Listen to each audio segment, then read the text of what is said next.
Hello friends, सत्यमेव जयते। आइए हम कुछ साइंस के टर्म्स को समझते हैं। तो आइए क्या क्या है ये, आइए देखते हैं। तो फर्स्ट ऑफ ऑल हम देखेंगे गैस तापमापी। क्या देखेंगे? गैस तापमापी, यानी कि गैस तापमापी कहने का मतलब थर्मोमीटर कह दीजिए, ठीक है। गैस थर्मोमीटर यानी कि गैस तापमापी। तो आइए हम समझते हैं। कहता है इस प्रकार के तापमापियों में स्थिर आयतन, इस प्रकार के तापमापियों में स्थिर आयतन होगा। यहाँ बोलेंगे हाइड्रोजन गैस तापमापी से 500 डिग्री सेल्सियस, कितना? 500 डिग्री सेल्सियस तक के ताप को मापा जाता है। मतलब ये गैस तापमापी एक तरह का यंत्र होगा, एक तरह का क्या होगा? यंत्र होगा। और इसका आयतन क्या होता है? फिक्स होता है। अब कहता है हाइड्रोजन गैस तापमापी से हम लोग 500 डिग्री सेल्सियस तक के ताप को माप सकते हैं, मापा जाता है। अब कहता है हाइड्रोजन की जगह, अब ये हाइड्रोजन गैस की जगह हम लोग नाइट्रोजन गैस अगर लेते हैं, लेने पर यह 1500 डिग्री सेल्सियस ताप को क्या करता है? मापने में सक्षम होता है, मतलब मापा जा सकता है इससे, ठीक है। यानी कि हाइड्रोजन गैस तापमापी यंत्र से हम लोग 500 डिग्री सेल्सियस तक के ताप को मापते हैं। अगर हम हाइड्रोजन गैस की जगह नाइट्रोजन गैस लेते हैं, नाइट्रोजन गैस तापमापी से हम लोग 1500 डिग्री सेल्सियस तक के ताप को माप सकते हैं, मापा जा सकता है। अब बात करते हैं प्लेटिनम प्रतिरोध तापमापी। इससे बात करते हैं प्लेटिनम प्रतिरोध तापमापी। कहता है यह एक प्रकार की उपकरण है जिसकी सहायता से हम, या जिसके द्वारा -200 डिग्री सेल्सियस से लेकर के और 1200 डिग्री सेल्सियस तक के ताप को मापा जा सकता है। मतलब ये क्या है? प्लेटिनम प्रतिरोध तापमापी क्या है? तो यह एक प्रकार का यंत्र होता है जिसकी सहायता से हम -200 डिग्री सेल्सियस तक से लेकर के और कितना 1200 डिग्री सेल्सियस ताप के हम लोग माप सकते हैं। अब है ताप युग्म तापमापी। ये क्या है? ताप युग्म तापमापी। कहता है यह एक प्रकार का उपकरण होता है जिसकी सहायता से हम -200 डिग्री सेल्सियस से लेकर के और 1600 डिग्री सेल्सियस तक के तापों को मापा जा सकता है, या ताप को हम लोग माप सकते हैं। अब कहता है पूर्ण विकिरण तापमापी। क्या कहते हैं? पूर्ण विकिरण तापमापी कहेंगे। क्या बोलेंगे? पूर्ण विकिरण तापमापी। अब बात करते हैं पूर्ण विकिरण तापमापी का। तो कहता है यह एक प्रकार के उपकरण होता है जिसकी सहायता से हम बहुत दूर स्थित ताप के माप सकते हैं, ताप को हम माप सकते हैं। कहता है इस उपकरण की सहायता से दूर स्थित ताप को मापा जाता है। सूर्य का ताप इस उपकरण की सहायता से हम मापते हैं। सूर्य का ताप, किसका ताप?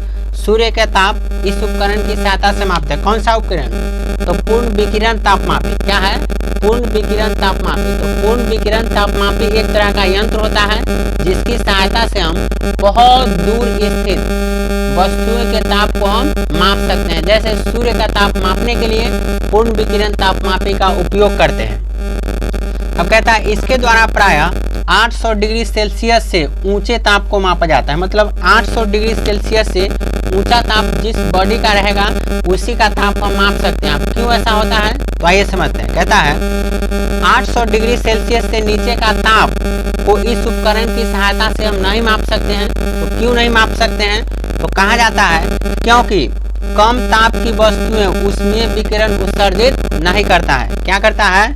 कम ताप की वस्तुएं उष्मीय विकिरण उत्सर्जित नहीं करता है, इसलिए हम इसका उपयोग करते हैं। किसका? नियत पूर्ण विकिरण तापमापी का।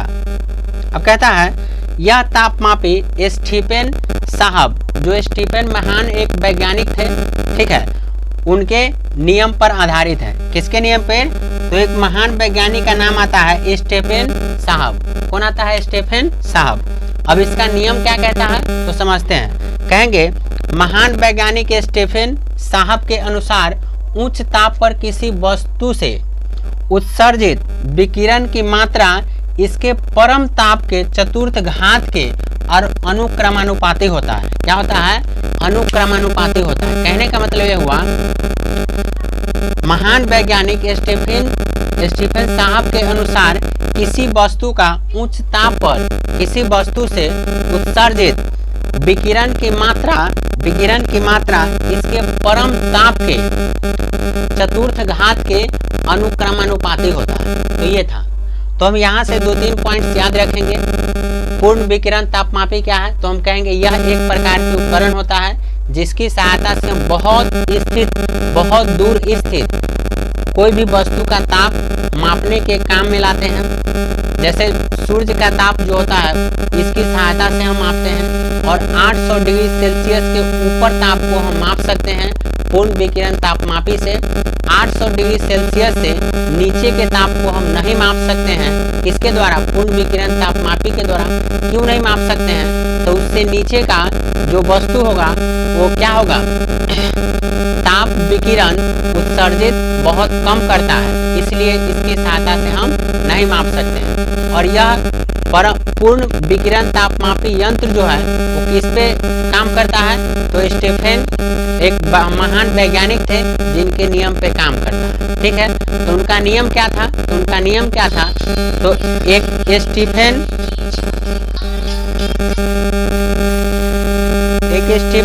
महान वैज्ञानिक थे, ठीक है, जिनके अनुसार कोई भी वस्तु का ताप क्या होता है? उच्च ताप पर किसी वस्तु के उत्सर्जित विकिरण की मात्रा इसके ताप के चतुर्थ घात के अनुक्रमानुपाती होता है। तो ये था पूर्ण विकिरण तापमापी का।